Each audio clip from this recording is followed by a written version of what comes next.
Hey dude, what are you doing with all those sources? Oh, I'm trying to figure out how all these sources relate to each other for my synthesis essay, dude. Oh, well, can't you just put some quotes in there and say the quotes show some things? No, dude, if I quote these sources without analyzing them, I'll get a low score on my AP synthesis essay. And maybe that'll be pretty good. My essay won't have any riz, dude. I want to get a 5 and write an essay that has crunchy synthesis. But I know this one guy who I think can help you. What? Hi, I'm Dr. Clay Zuba, inventor of Zubify. Many writers struggle with how to analyze sources and connect them meaningfully to support their argument. But if you watch this video to the end, you'll know how to read your sources strategically so that when you put them together into a synthesis, you'll be able to make that synthesis crunchy. Yes.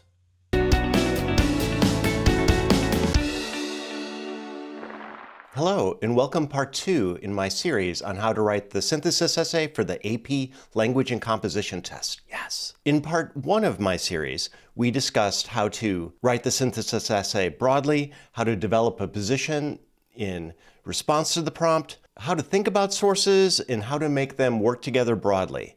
Today, we're going to focus on how to analyze 2 of the specific sources.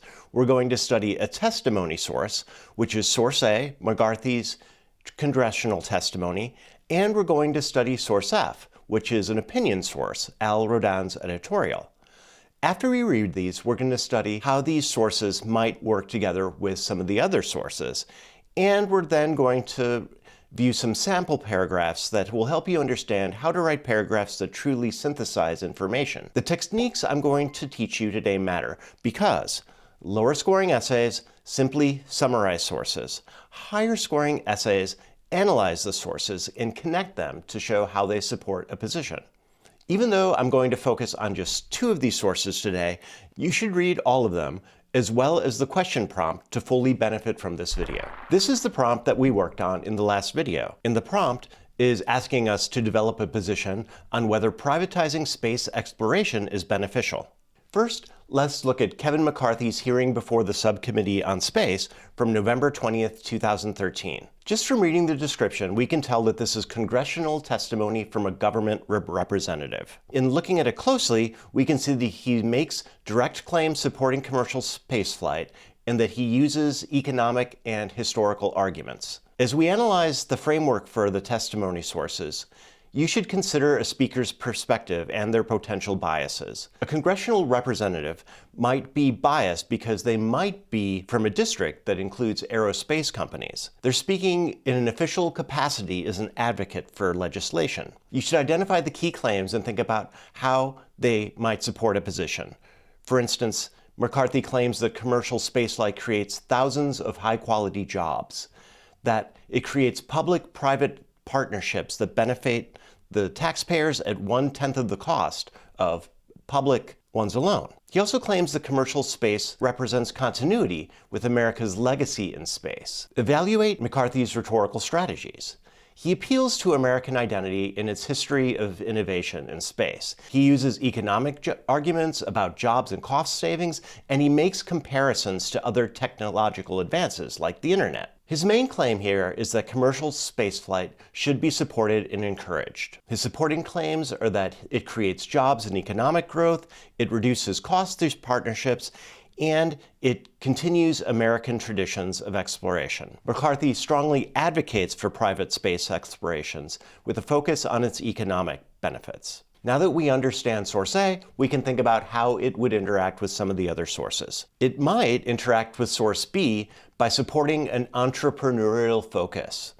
McCarthy says that space is poised for a dot-com moment, and source B profiles the trillionaires that are driving innovation in space. Source B aligns with the technological optimism in source C. Both of these sources emphasize progress and new possibilities by privatizing space exploration. Source A might be used to provide context for the technical data in source D, because McCarthy mentions the NASA's commercial crew program, and source D shows FAA data that show resulting commercial vehicles. Finally, source A contrasts strongly with source F because McCarthy emphasized the benefits without mentioning the risks of privatizing space exploration.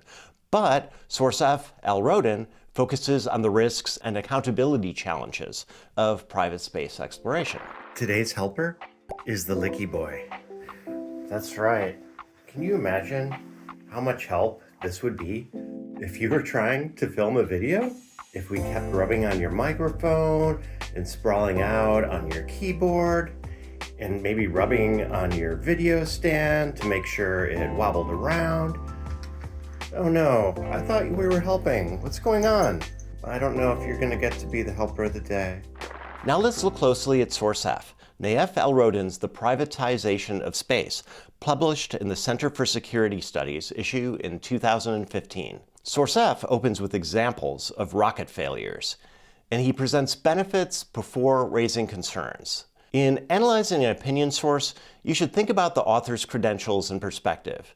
In an opinion source, they might not have any, but they also might be deeply knowledgeable.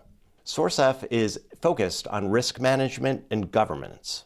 You should also think about the rhetorical strategies. Source F acknowledges the benefits before presenting concerns. He uses recent failures as concrete evidence, and he concludes with a call for government oversight. He has a logical progression from examples to policy implications, and he tries to balance his argument by acknowledging benefits and also raising concerns.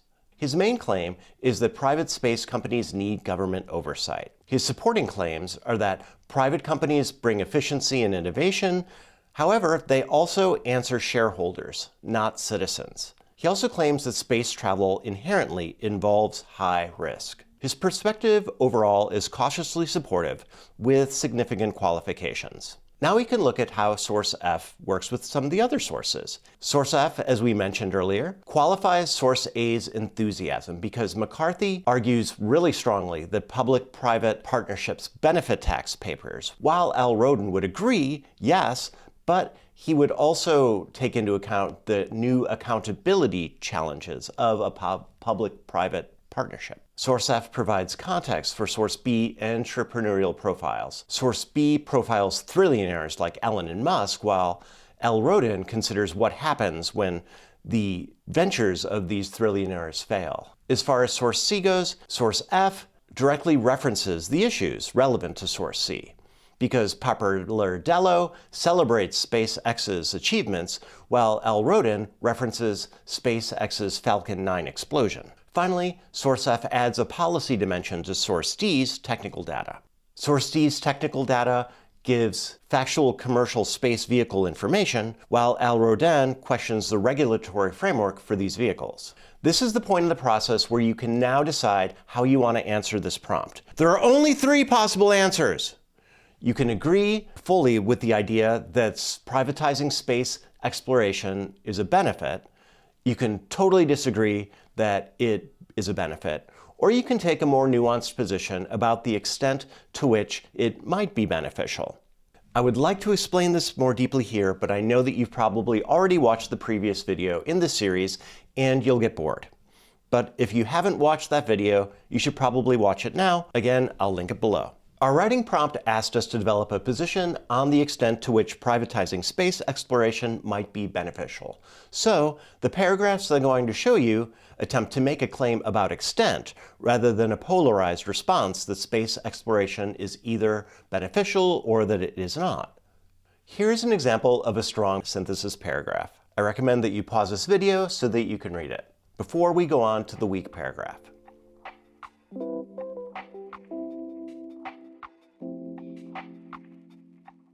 Here is an example of a weak synthesis paragraph. As you read it, think about how it differs from the strong example that you just read.